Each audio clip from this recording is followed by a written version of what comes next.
আসসালামু আলাইকুম সবাইকে। আজকে আমি আইসি দেখাবো। মাদারবোর্ড, ল্যাপটপ বা ডেস্কটপ কম্পিউটারের যে বা হার্ড ডিস্কের যে আইসিগুলো আছে, এরকম কোয়াড আইসি আপনারা পাবেন।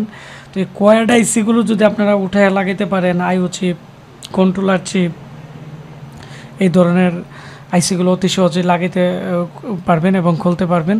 তো এখানে যে আইসিটি দেখতেছেন, এটি হচ্ছে আমি একটি হার্ড ডিস্ক ডাটা রিকভারি করব। তো এই আইসিটির কারণে হার্ড ডিস্কটি পাওয়ার আসতেছে না। এটা একটি কন্ট্রোলার চিপ, মেইন চিপ।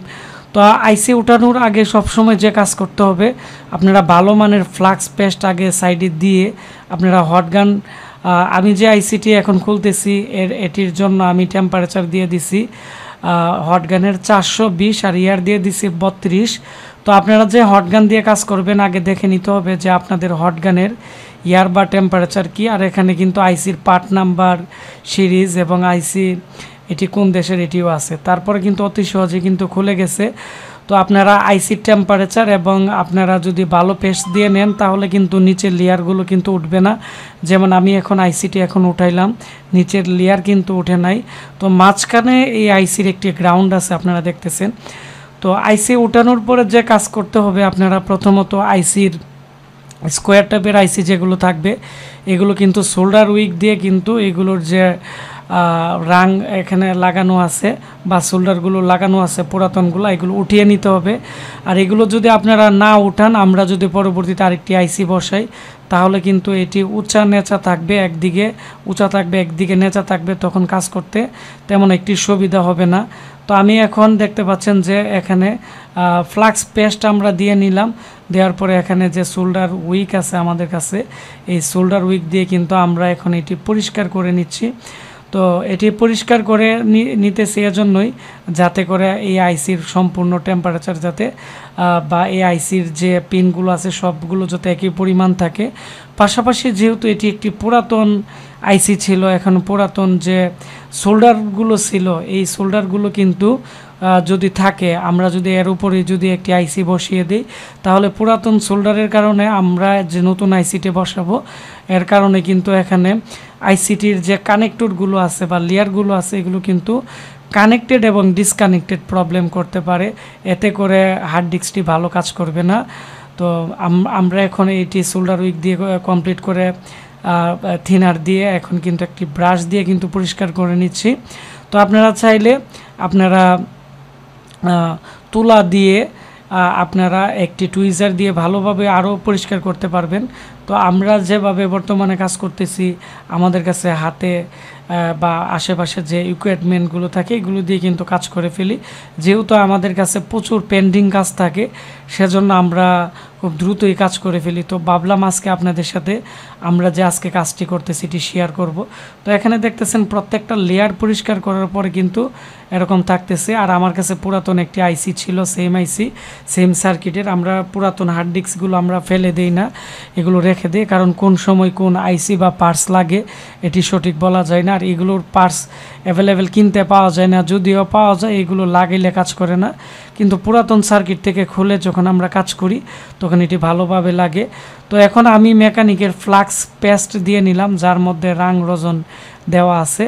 তো এটি আমি আগে মাঝখানে গ্রাউন্ড যে প্রিন্টিয়া সিটির মধ্যে দিয়ে দিলাম এবং প্রত্যেকটা পিনের মধ্যে আমরা জুম দিয়ে দেখে দেখে কিন্তু আমি এখানে পেস্ট দিয়ে নিচ্ছি।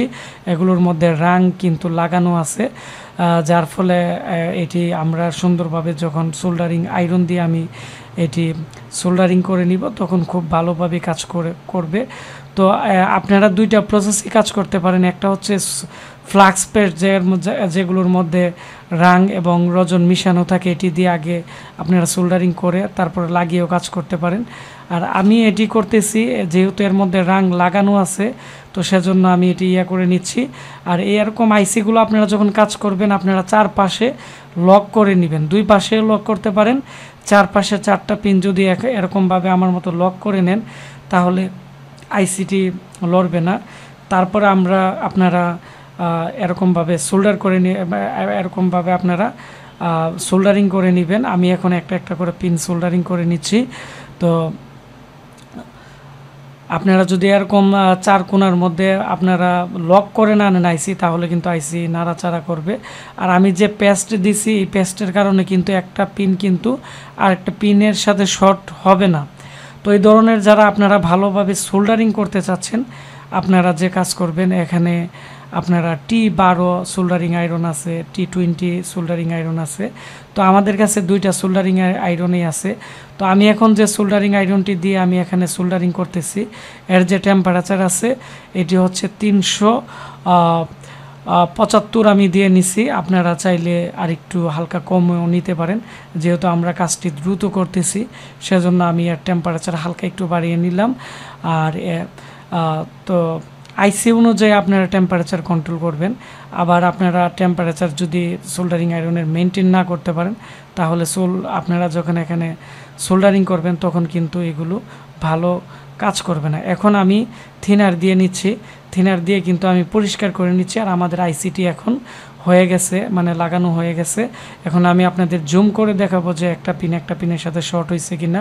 তো এই ধরনের আইসিগুলো আপনারা হটগান বাদে সোল্ডারিং আয়রন দিয়ে আপনারা লাগাতে পারবেন, কোনো ধরনের প্রবলেম হবে না। তবে ভালো পেস্ট ইউজ করতে হবে এবং যে সোল্ডারিং আয়রনটি ব্যবহার করতেছেন এটি বারবার পরিষ্কার করে নিতে হবে।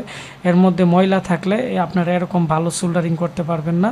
তো আমাদের আইসিটি একবারে 100% একবারে পিওরভাবে লাগানো হয়ে গেছে। তো আমরা এখন আজকে কাস্টমারদেরকে ডেলিভারি দিয়ে দিব। আমি আর একটু জুম করে দেখাচ্ছি আপনাদেরকে যে কোনো ধরনের গ্যাপ আছে কিনা বা কোনো পিনের সাথে শর্ট আছে কিনা।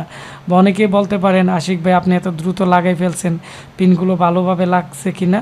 তো আমি ভিডিওটির স্পিড একটু বাড়িয়ে নিচ্ছি, কারণ ভিডিওটি আমরা যখন করছি প্রায় 15 মিনিটের মতো হয়েছিল। আমি শর্টকাটে এরকম স্পিড বাড়িয়ে একটু দ্রুত করে ফেললাম।